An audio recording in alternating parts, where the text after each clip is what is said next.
Squid game season 1 episode number 8। Episode 8 की शुरुआत होती है जहां पर जुनो एविडेंस प्राप्त करने के बाद एक छोटे से आइलैंड पर पहुंचने में सफल हो जाता है, लेकिन उसे फ्रंटमैन और उसके गार्ड्स द्वारा जल्द ही घेर लिया जाता है।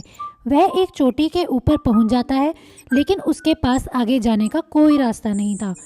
वह अपनी लास्ट गोली से फ्रंटमैन के कंधे पर गोली मारता है, जिसके बाद फ्रंटमैन यह खुलासा करता है कि वह उसका भाई इनो है। इनो जुनू से कहता है कि अगर वह जीवित रहना चाहता है तो वह उसके साथ चले, लेकिन जुनू ऐसा करने से इनकार कर देता है और फ्रंटमैन उसे शूट कर देता है, जिससे वो समुद्र में गिर जाता है।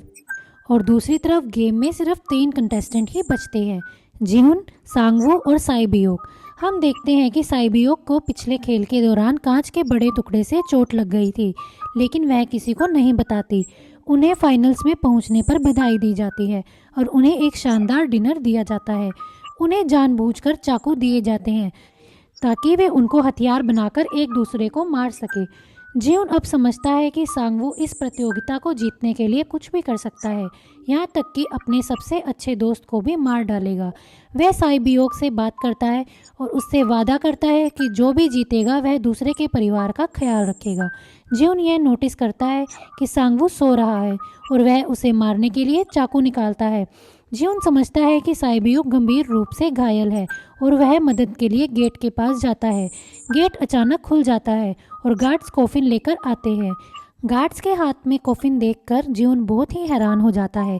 जैसे ही जिहुन पीछे मुड़कर देखता है, वह देखता है कि सांगवू साइबियोक की लाश के ऊपर खड़ा है।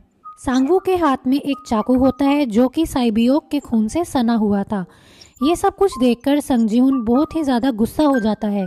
जिहुन पूरे गुस्से में सांगवू के ऊपर हमला करने के लिए दौड़ता है, लेकिन गार्ड्स उसे रोक लेते हैं। सांगवू संगजिहुन को बताता है कि वो नहीं बच सकती थी, क्योंकि साइबियोक को पहले से ही बहुत चोट लग चुकी थी और मैंने तो सिर्फ उसकी मौत को बहुत ईजी बनाया है। और इसी के साथ एपिसोड नंबर 8 एंड हो जाता है।